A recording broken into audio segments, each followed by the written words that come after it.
광야에서 시작된 기도, 광야에서 시작된 기도, 이런 제목으로 함께 은혜를 나누겠습니다.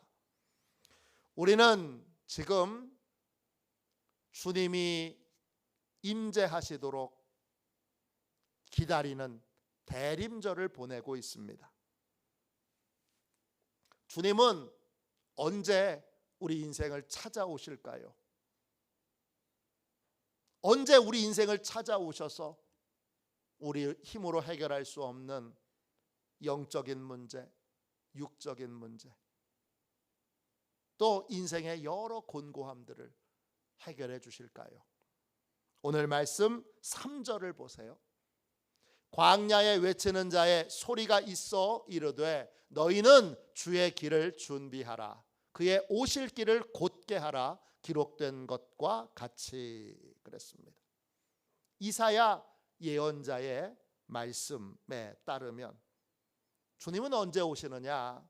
우리가 준비가 되었을 때, 주님을 맞을 준비가 되었을 때 주님은 우리를 찾아오십니다. 주의 길을 곧게 하라. 그의 오실 길을 곧게 하라 할 때 그 곧게 한다는 말은 헬라어로 유투스입니다. 뜻은 늦어지지 않도록 길을 곧게 만들라, 이런 뜻입니다. 길을 곧게 만들면 주님은 빨리 오시고, 길을 곧게 만들지 못하면 주님은 천천히 오실 수밖에 없습니다. 내가 어떻게 준비하느냐에 따라서 주님은 빨리 오실 수도 있고 천천히 오실 수도 있습니다. 주님이 빨리 우리의 인생에 오셔야 우리의 문제들이 해결됩니다. 내 힘으로 해결할 수 없는 산적한 많은 문제들을 주님이 해결해 주시도록 주님의 강림하심이, 주님의 임재하심이 속히 이루어지려면 무엇을 어떻게 준비해야 할까요?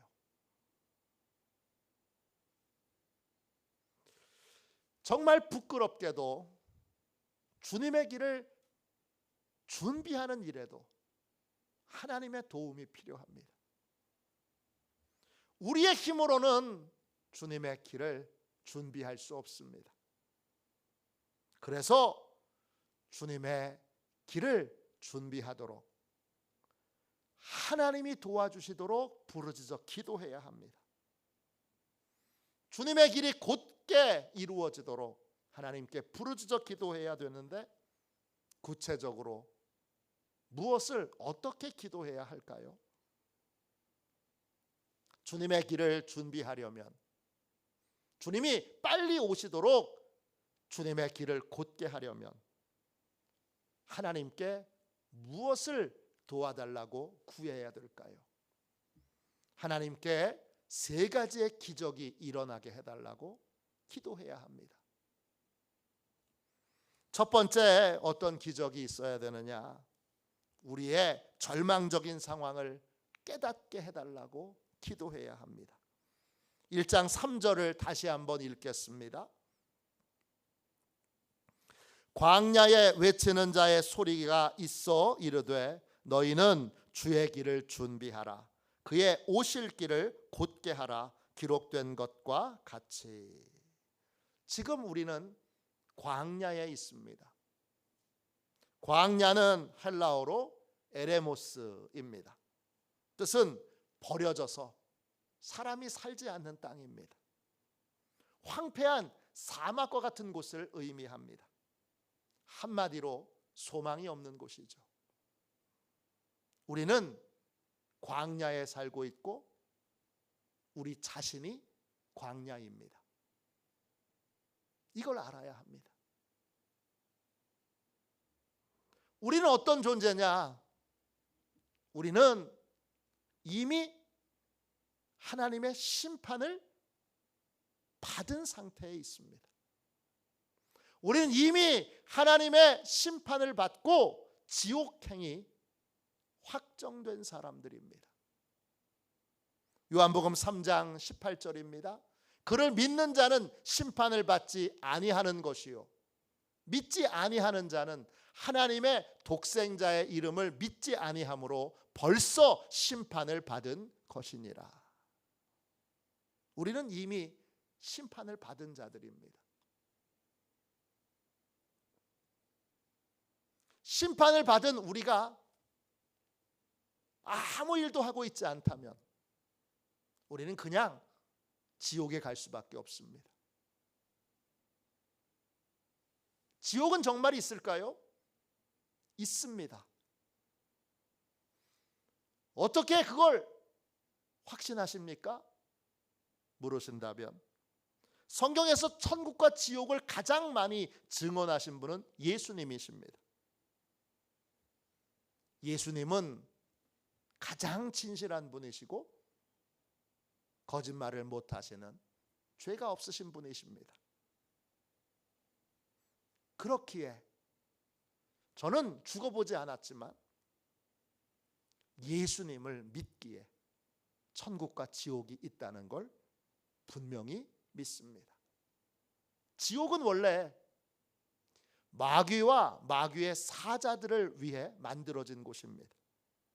그런데 하나님의 사랑을 거부하고 십자가의 복음을 거부하고 끝까지 그 사랑을 외면한 자들도 결국은 지옥에 갈 수밖에 없습니다.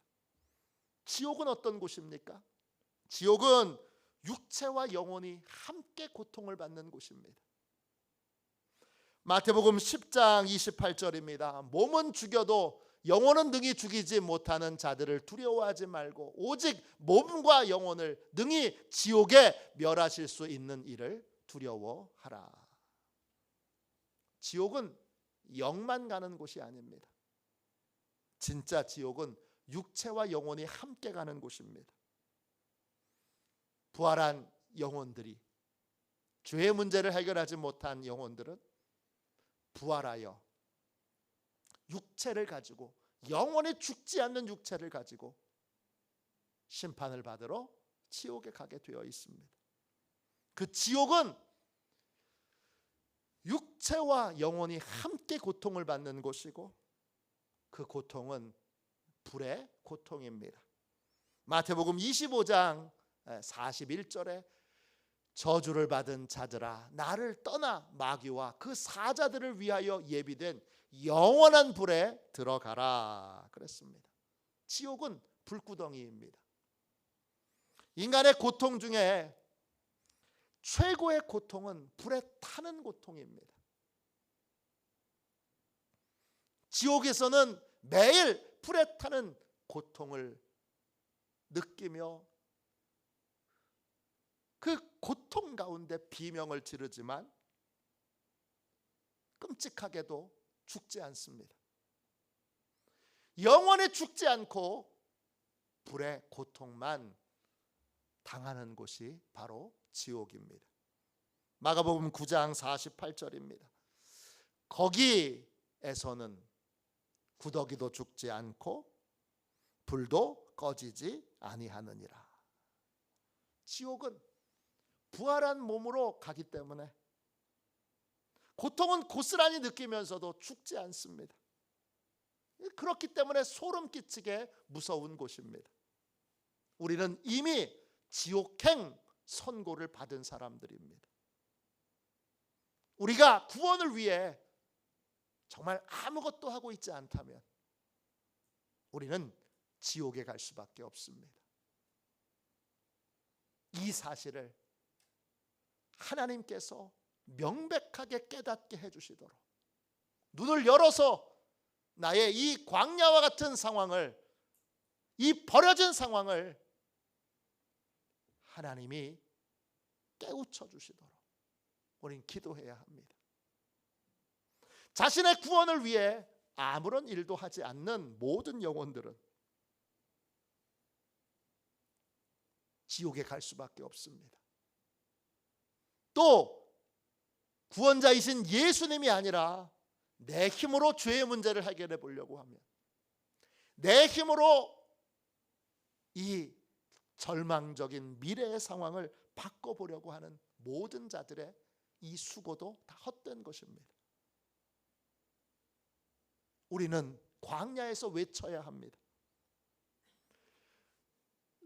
우리의 절망의 땅에서 하나님께 부르짖어 외쳐야 합니다. 광야에서 외치는 자의 소리, 외친다, 이 말은 헬라어로 보아오입니다. 긴급한 상황 가운데에서 고통스러운 마음으로 도움을 구하는 것입니다. 간절한 마음으로 부르짖어 하나님 도와주십시오 구해야 합니다. 어떤 도움을 받아야 합니까? 내가 지금 어떤 상황에 있는지를 알아야 합니다. 여유 부릴 틈이 없습니다. 여유 부릴 상황이 아닙니다. 우리는 이미 선고를 받았고 가만히 있으면 영원한 불의 심판을 받을 수밖에 없습니다. 그렇기에 속히 예수님을 만나야 하고 그렇기에 속히 예수님을 믿어야 합니다. 제일 먼저 주의 길을 준비하려면 내가 어떤 상황에 놓여 있는지를 알아야 합니다. 하나님이 눈 열어 마음 열어 하나님이 알려주시는 진짜 나의 상황을 믿음으로 받아들여야 합니다. 우리는 지옥행 선고를 이미 받았고 구원을 위해 아무 일도 하지 않는다면 결국 지옥에 던져질 수밖에 없습니다. 왜? 죄의 문제를 해결받지 못했기 때문입니다. 이 사실을 명백하게 깨닫도록 부르짖어 기도해야 합니다. 우리의 식구들도 명백하게 이 사실을 깨달아 알도록 하나님이 눈 열어달라고 부르짖어 기도해야 합니다. 여기서 주의 길이 준비되는 것입니다. 두 번째, 주님의 길을 준비하려면 어떻게 기도해야 합니까?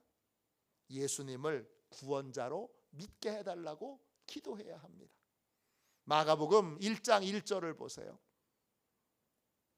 마가복음 1장 1절입니다. 하나님의 아들 예수 그리스도의 복음의 시작이라 그랬습니다. 복음 헬라어로 유앙겔리온입니다. 뜻은 보상이 뒤따르는 좋은 소식이란 뜻입니다.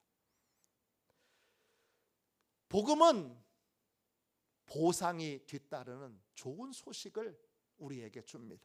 어떤 보상이냐? 지옥행을 선고받은 사람에게 다른 인생의 결론을 맺을 수 있는 길을 알려주는 것이 바로 복음입니다. 지옥행이 아닌 천국행에 갈 수 있어. 이미 선고받은 지옥이 아닌 다른 곳에 천국에 갈 수 있다고 하는 걸, 천국에 갈 수 있는 길을 알려주는 것이 바로 복음입니다. 이 복음은 두 가지를 믿는 것입니다.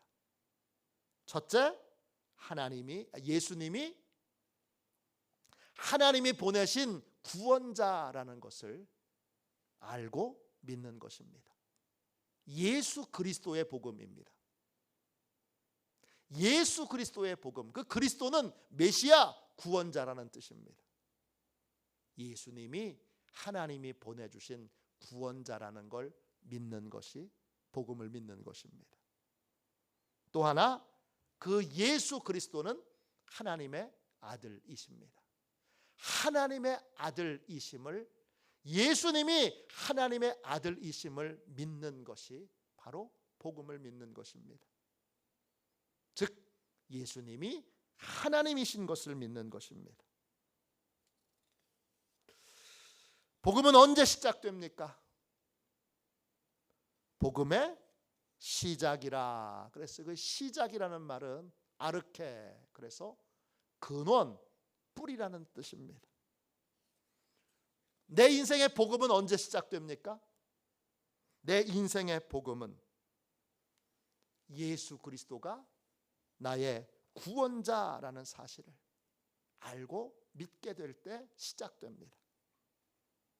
하나님이 보내신 구원자, 나를 지옥행에서 건져서 천국행의 삶을 살도록 그렇게 나를 건져주실 분, 나를 구원해 주실 분이 바로 예수님이라는 걸 믿는 것입니다. 또 다른 하나를 더 믿어야 합니다. 예수님이 하나님의 아들, 즉 하나님이시라는 걸 믿어야 합니다. 예수님은 인간의 몸을 입고 오신 하나님이십니다. 그래서 인간이지만 죄가 없는 유일한 분이십니다.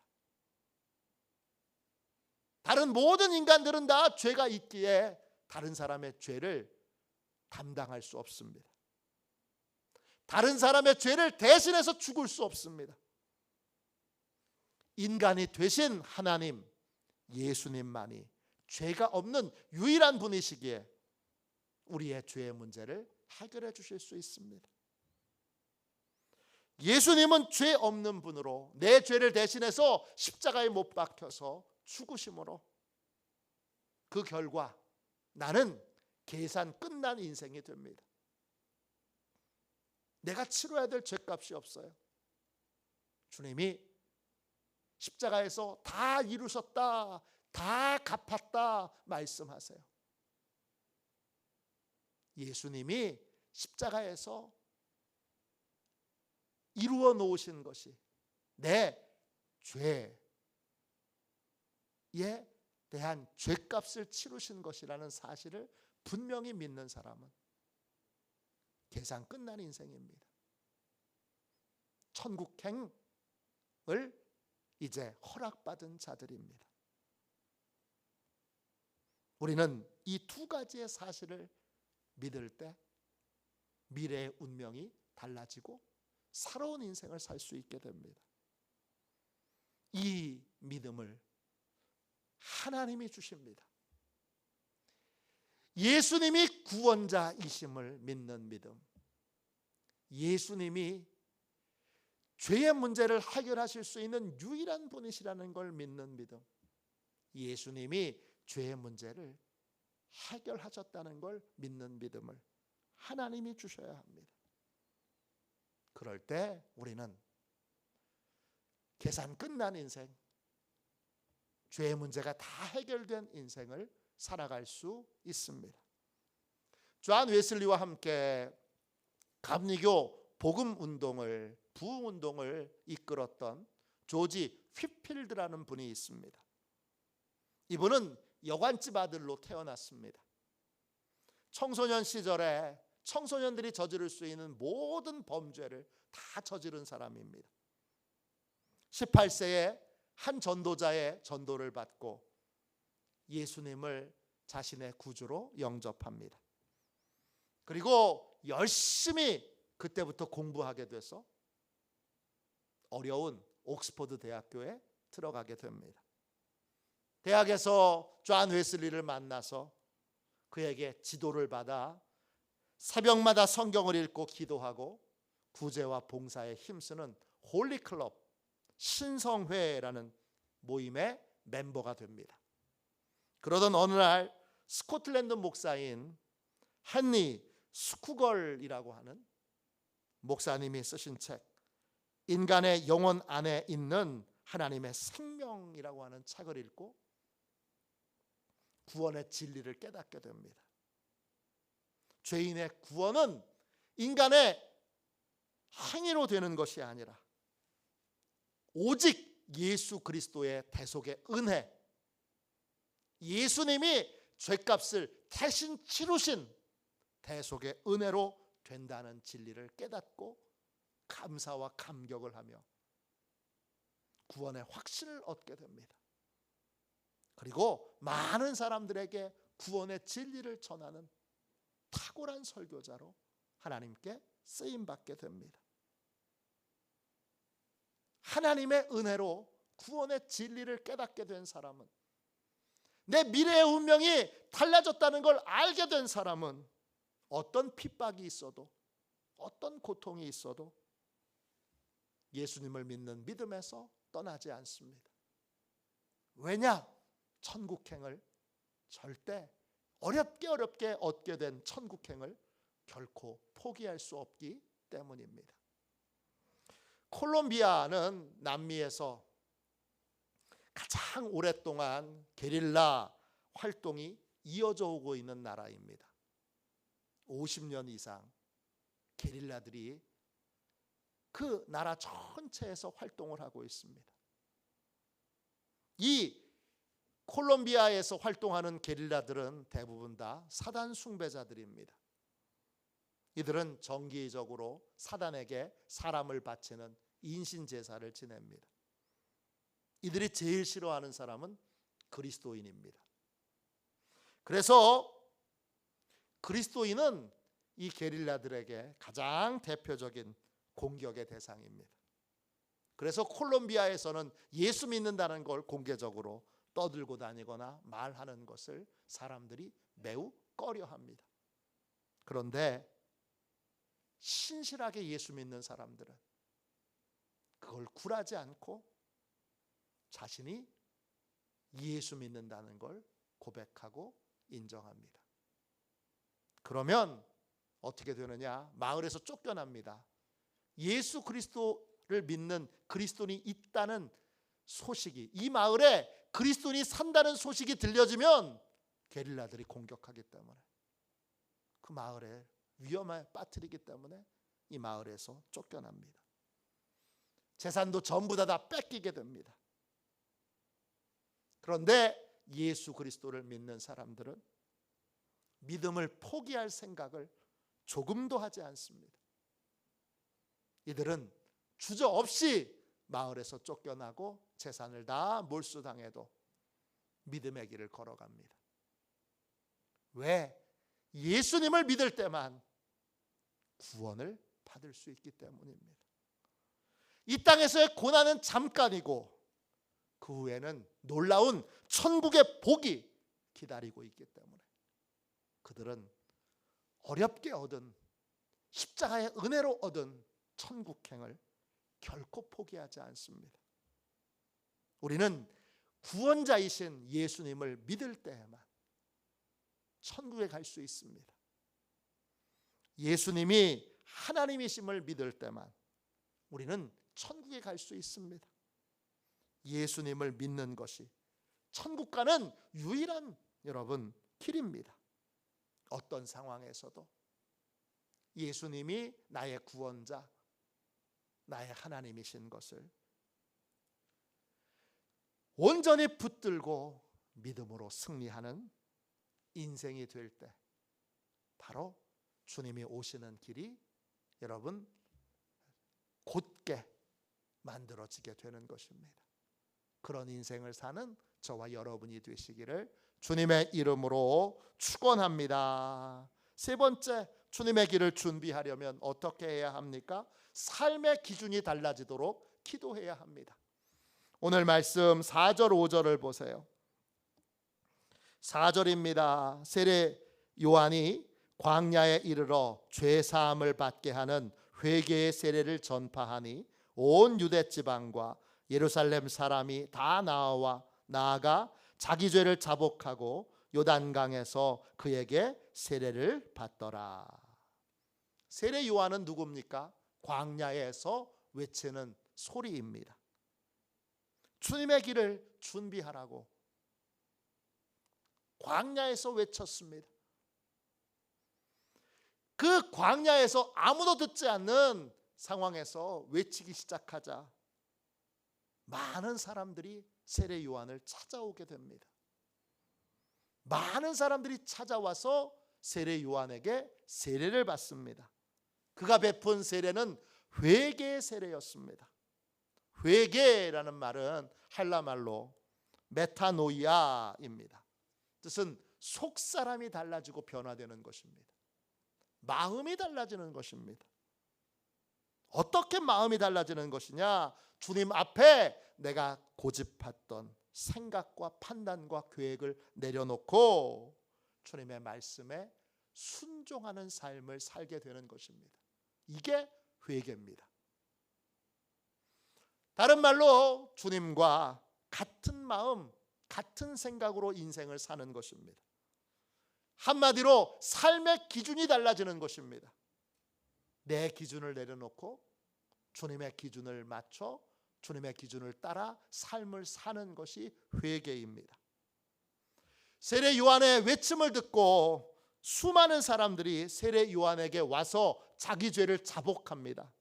자복한다, 이 말이 헬라 말로 엑소몰로게오입니다. 이 말은 액이라는 단어와 호몰로게오라고 하는 단어가 결합된 말입니다. 액은 쏟아내다 이런 뜻이고 호몰로게오는 같은 것을 말하다 이런 뜻이에요. 자복한다는 건 예수님과 같은 고백을 하는 거예요. 예수님이 이거 잘못된 거야 그러면 맞습니다 주님, 이거 잘못된 겁니다. 함께 고백하는 거예요. 예수님이 이거 옳다 그러시면 맞습니다 주님, 그것이 옳습니다. 이렇게 고백하는 거예요. 예수님이 틀렸다 그러시면 나도 맞습니다 주님, 틀렸습니다 라고 고백하는 거예요. 이게 자복하는 거예요. 자복하는 것은 모든 것을 내 기준이 아니라 예수님의 기준으로 맞춰서 말하고 생각하고 행동하는 것입니다. 이게 호몰로게오, 엑소몰로게오입니다. 회개는 삶의 기준이 달라지는 것입니다. 성도들은 내 기준이 아닌 주님의 기준을 따라 삶을 사는 사람들입니다. 예수님이 옳다 말씀하실 때에 성도들 모두가 다 옳다고 인정하는 것, 그것이 바로 자복하는 것입니다. 예수님이 틀렸다고 말씀하실 때에 다 함께 틀렸다고 인정하고 고백하는 것이 바로 주님의 길을 준비하는, 주님의 길을 곧게 하는 성도의 모습입니다. 우리는 이런 성도들이 되도록, 우리는 이런 교회가 되도록 하나님께 부르짖어 기도해야 합니다. 주님과 같은 기준으로 고백하고 인정하고 삶을 살 수 있도록 늘 부르짖어 기도해야 합니다. 미국 워싱턴에서 목회하시는 목사님께 미국에서 교회를 건축하는 것에 대하여 간증을 들은 적이 있습니다. 미국 워싱턴에서 교회를 건축할 때에 이 건축 규정이 굉장히 까다롭습니다. 건물을 다 짓고 나서 준공검사를 받는 게 아닙니다. 단계마다 준공검사를 받습니다. 첫 번째 콘크리트를 쳐놓고 준공검사 받습니다. 기둥 세워놓고 검사 받습니다. 벽 세워놓고 검사 받습니다. 지붕 덮어놓고 검사 받습니다. 검사관이 고쳐야 한다 그러면 일절의 타협이 없습니다. 고쳐야 합니다. 이거 허물어야 된다 그러면 허물어야 됩니다. 이때 검사관이 보는 건 딱 하나입니다. 뭐냐? 설계도입니다. 설계도대로 되지 않으면 다 고쳐야 합니다. 모든 것이 철저하게 설계도대로 되어야 합니다. 예수님은 우리를 만드신 하나님이십니다. 예수님의 말씀을 따라 인생의 집을 건축해야 합니다. 예수님의 모든 말씀은 우리를 향한, 우리 인생을 향한 설계도입니다. 주님의 말씀을 따라 인생의 집을 건축할 때에만 주님이 아니라고 하시는 건 하지 않고 주님이 하라고 하시는 건 힘써 하는 인생을 살 때에만 우리는 무너지지 않는 인생의 집을 건축할 수 있게 됩니다. 주님의 말씀이 내 삶의 기준이 되어야 합니다. 주님의 말씀 앞에 내 생각, 내 계획, 내 방법을 내려놔야 합니다. 그리고 내려놓을 수 있도록 오직 주님의 말씀이 내 삶의 기준이 될 수 있도록 부르짖어 기도해야 합니다. 주님의 말씀이 삶의 기준이 되도록 부르짖어 기도하는 교회와 성도가 바로 주님의 길을 준비하는 성도입니다. 우리에게는 주님이 필요합니다. 우리의 힘으로 할 수 없는 수많은 일들을 주님이 오셔야, 주님이 직접 오셔서 해결해 주셔야 해결이 됩니다. 그러므로 우리는 주님이 속히 오시도록 부르짖어 기도해야 합니다. 어떻게 기도해야 합니까? 내 영적 현실을 바로 볼 수 있게 해달라고 기도해야 합니다. 영적 현실을 바로 보지 못하면 예수님 없이도 얼마든지 내가 내 인생의 문제를 해결할 수 있다고 하는 착각 속에서 인생을 살아가게 됩니다.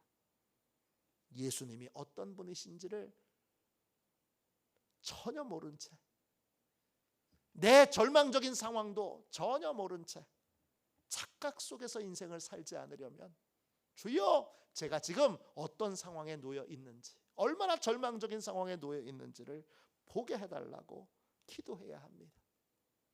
또 예수님이 나의 구원자이심을 분명하게 알고 믿게 해달라고 기도해야 합니다. 예수님만이 유일하게 내 죄의 문제를 해결하실 수 있는 유일한 구원자이신 것을, 유일한 하나님의 아들이신 것을 분명히 믿고 깨달아 알도록 기도해야 합니다.